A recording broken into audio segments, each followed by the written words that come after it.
Dear friends, Assalamu alaikum wa rahmatullahi wa barakatuh. It's me, your teacher, Dr.Jayafarali. In the name of God Almighty, today we are going to discuss about the medieval Indian politics, especially the period of Mahmud Ghazni.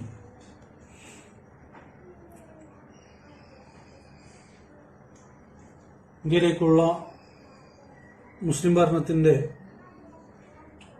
സൈനികപരമായിട്ടുള്ള ആഗമനത്തെ നമ്മൾ കഴിഞ്ഞ ക്ലാസ്സുകളിൽ കാണുകയുണ്ടായി.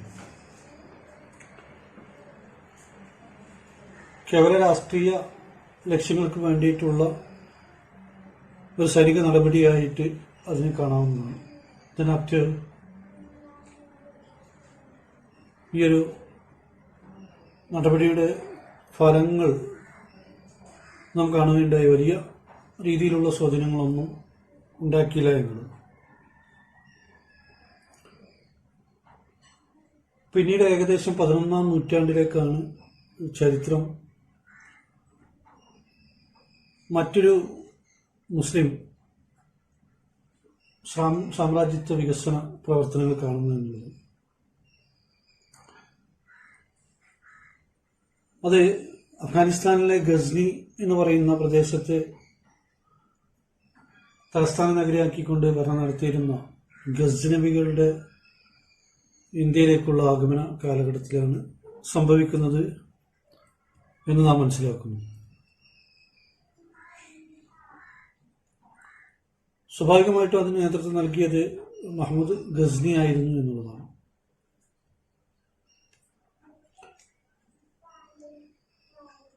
As an introduction to Mahmud Ghazni, commonly known as Mahmud of Ghazni, who ruled Ghazni from 971 to 1030 AD. Son of Subutjin, is usually associated with 17 invasions in 25 years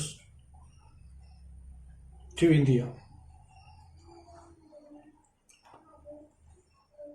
The first invasion directed against the frontier towns was in the year 1000 AD, and the last one of the most important invasion was at Somnath temple in 1025 AD. The purpose of the invasions, the wealth of the country attracted by Ghazni, he decided to attack India in several times. On this purpose, Ghazni attacked India about 17 times from 1000 AD to 1025 AD.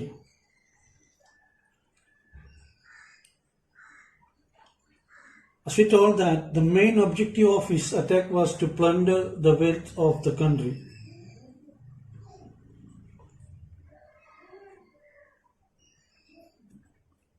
Then the first Turkish invader on India was Sultan Mahmud of Ghazni,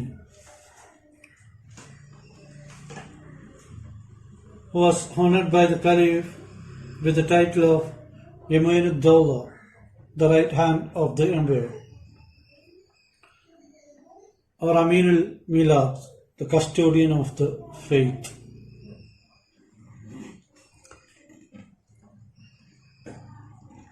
Commonly it is said that at the time when Mahmud was honored by the Caliph, he took vow to lead every year an expedition against India, the land of infidels.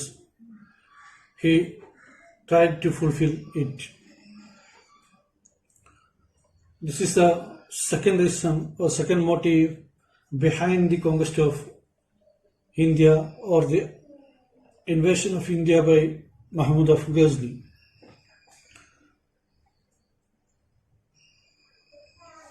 As we indicated, the first one is the motive of wealth of the country, and the second one is the religious enthusiasm. Because Khalifa approved Mahmud as the right hand of the emperor or the custodian of the faith. To justify his title, Mahmud invaded India 17 times.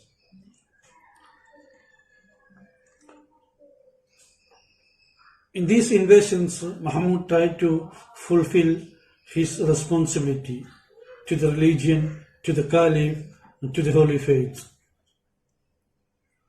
That's why in between AD 1000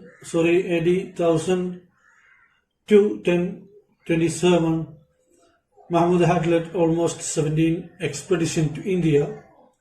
Although these expeditions of Mahmud were for the propagation of Islam and destruction of the infidels, his materialistic attitude for this could not be undermined. The purpose of the invasion of Mahmud were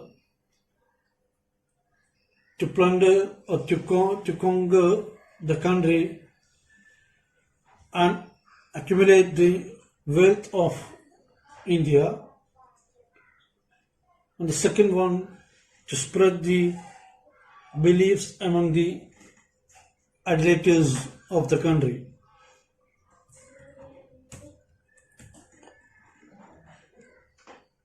So, dear friends,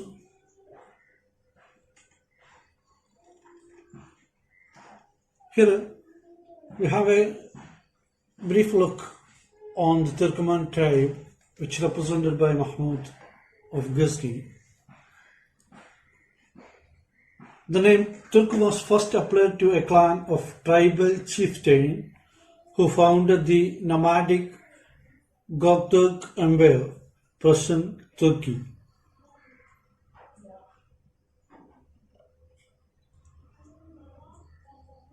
This part we studied in our Ottoman Turkey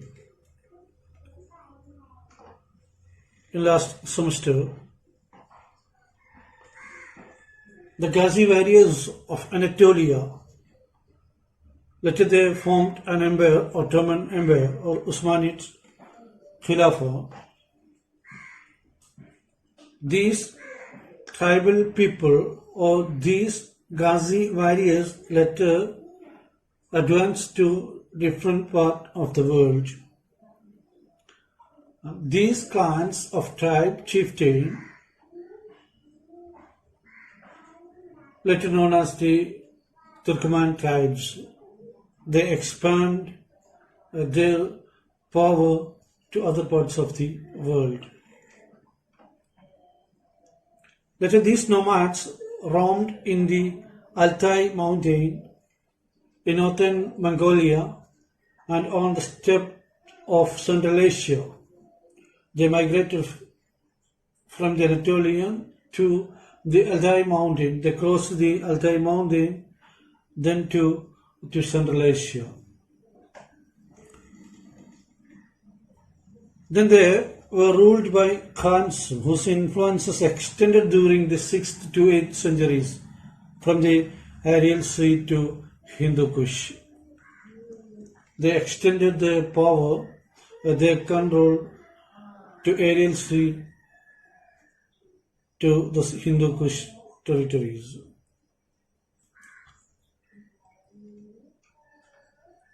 In later period, these Turkoman tribe settled in Afghanistan and then formed Afghan Turks tribe or clan.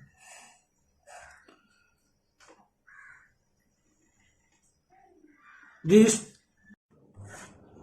In the 9th century, the Arab empire started disintegrating and declined. The Caliph of Baghdad or the Abbasids empire started disintegrating with different reasons. After the declining of the Caliph, Abbasid Caliphates, another two kingdoms emerged in prominence. In two cities of Afghanistan, Ghazni and Gaur.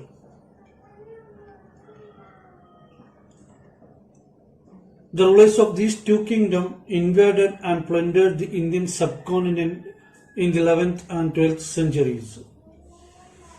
As a neighboring country near to Indian frontier area, these Afghan kingdoms, Ghazni and Gaur, regularly interfered the territory of India. The rulers of these two kingdoms invaded and plundered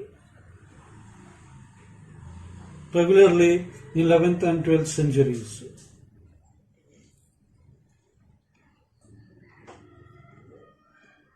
Meanwhile, the condition of the country or in India by the 10th and 11th century had disintegrated into many small kingdoms, as we told in our last lecture, which gave a huge advantage to these rulers, which also helped to take a severe attacks against the territory of India. When these attacks were done to finance their ambition of expanding their empire. And the third reason behind third motive, the third cause for the expansion, cause for the Indian expedition was the expanding motives or ambition of these Afghan Turks.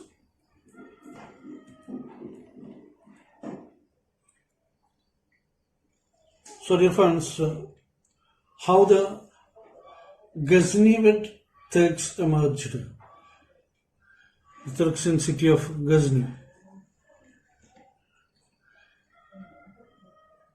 One of the famous leader of the Turkmen tribe in Afghanistan, Abtigin, was a Turkish slave, was to become the ruler of Ghazni.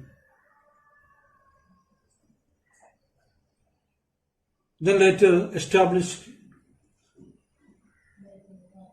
it was a great center, was the capital of a large Turkish kingdom. After the death of Abtigin in 963 AD,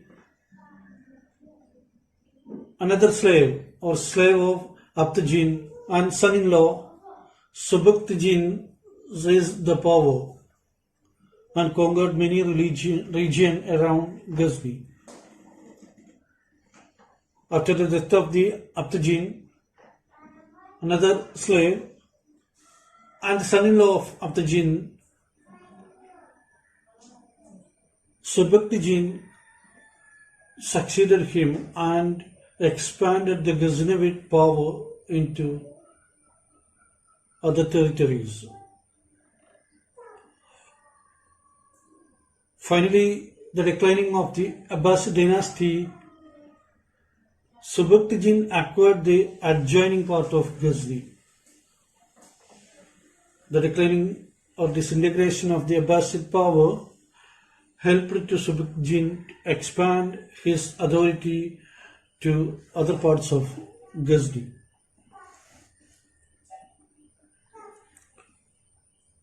Then, after the death of Subuktigin in 997 AD, his son Mahmud ascended the throne.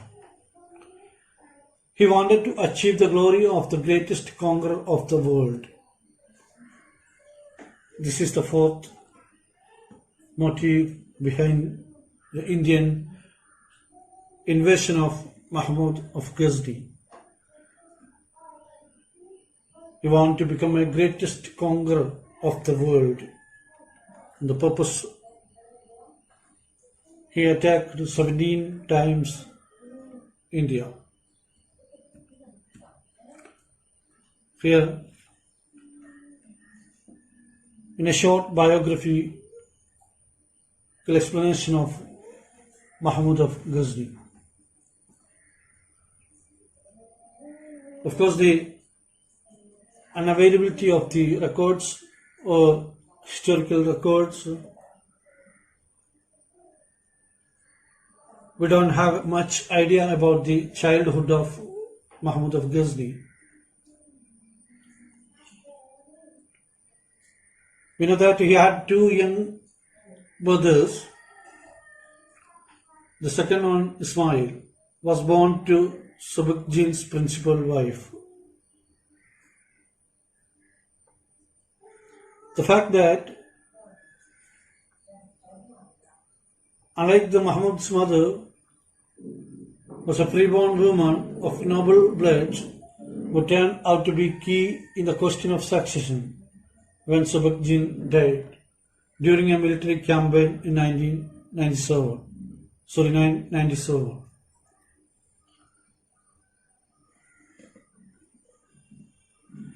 Subakjin died during a battle in 997. There was emerged a struggle in power between the wives of Subakjin.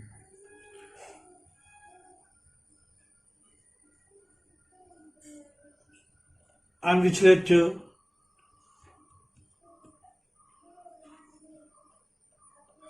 made some struggles in ascendance of the Mahmud of Ghazni. Commonly, Mahmud is known as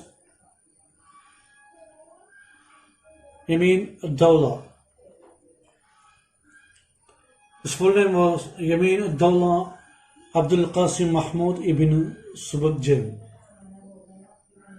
As we know, he bitterly known as Mahmud of Ghazni, was born in the town of Ghazni in southeast Afghanistan. As we told that his father Abu Mansur Subakjin, he was a Turkish leader and a former Mamluk warrior slave from Ghazni, and mother Mahmudi Zuhuli.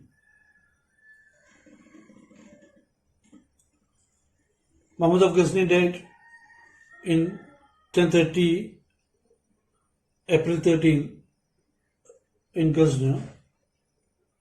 He married Kausari Jahan. He had two children, Muhammad and Masood. They are twins. Mahmud is also honored by Pakistan,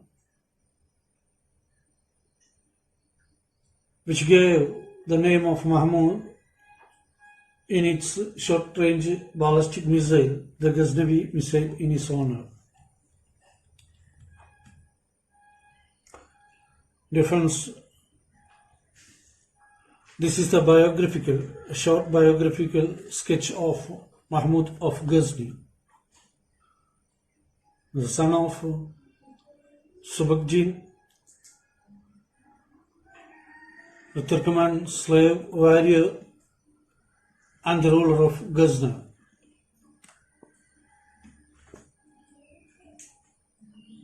Later,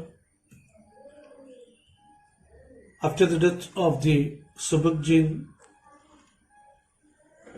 Mahmud struggled with his brother for the power, then finally succeeded and ascended the throne.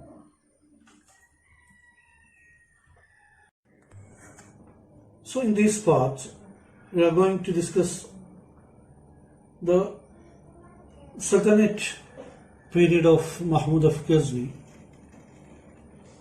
from 971 to 1030 AD.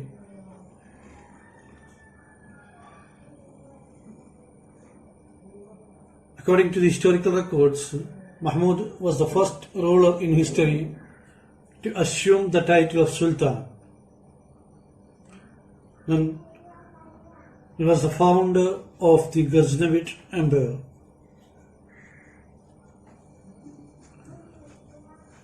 His title signified that the Muslim Caliph remained the religious leader of the empire, despite being the political leader of vast sort of land,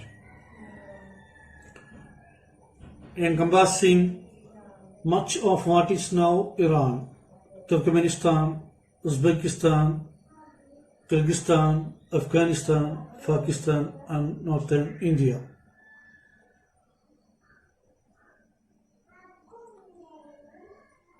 As you mentioned that his title itself signified that he was a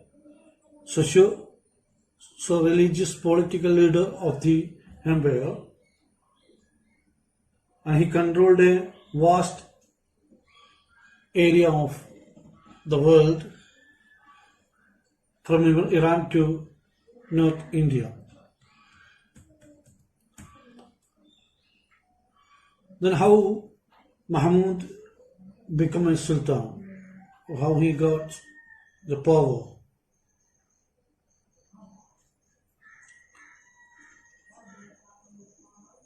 On his deathbed, Subukjin passed over his military and diplomatically skilled eldest son Mahmud, a 27 years old boy, young man, in favor of the second son Ismail.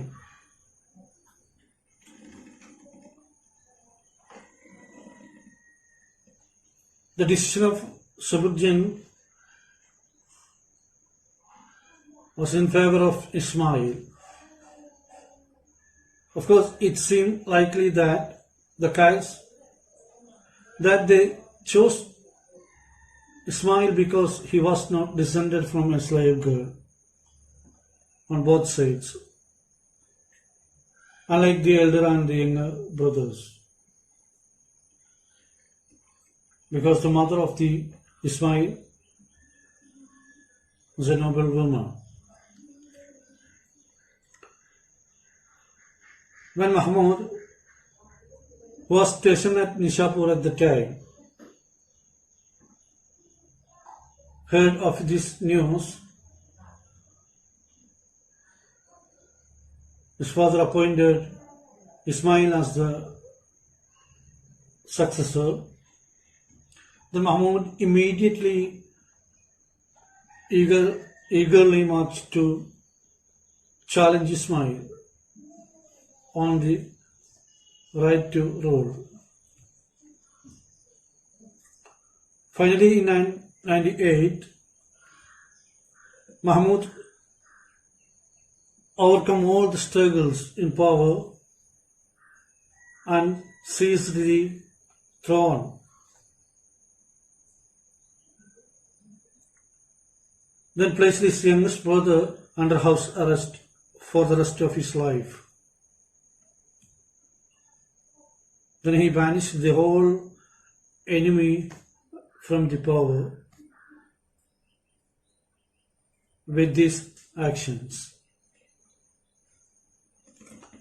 After his accession, Mahmud consolidating the power and to remove the whole barriers before the throne,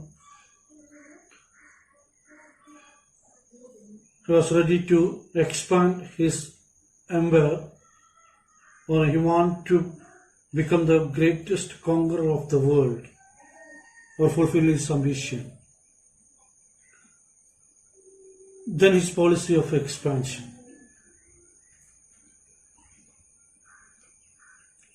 In early time, Mahmud wanted to conquer or control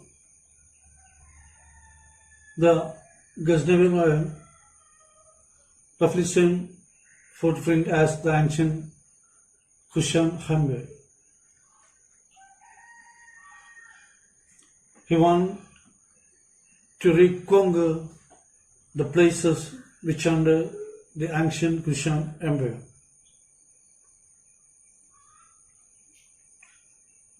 For that purpose, Mahmud employed a typical Central Asian military technique and tactics, which is relying primarily on highly mobile horse-mounted cavalry. They armed with compound bows. As a military leader, a strategic general, a commander-in-chief of the army, Mahmud himself prepared his army in a well-advanced mode.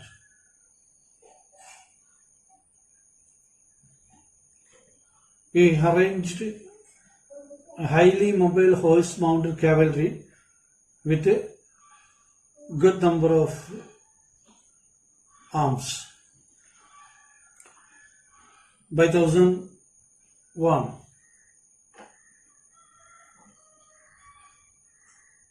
Mahmud had turned his attention to the fertile land of the Punjab, now in India, which lay the southeast of the empire, southeast empire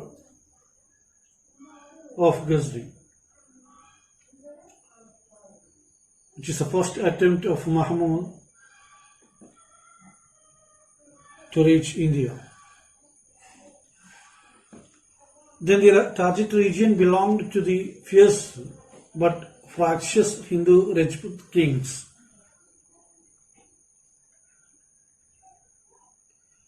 They refused to coordinate their defense against the Muslims from Afghanistan,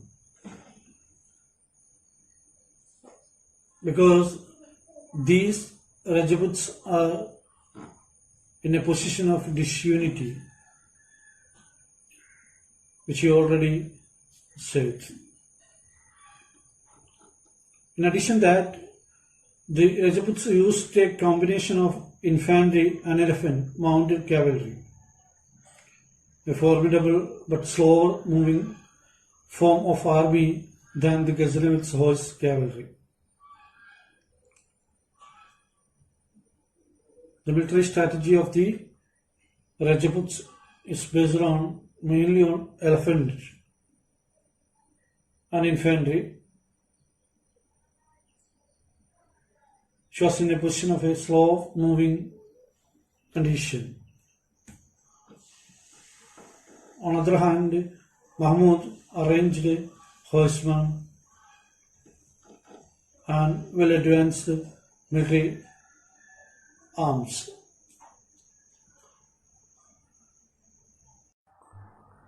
Now, dear friends, this is the time for conclusion. Hope you all enjoyed it. Prepare your notes.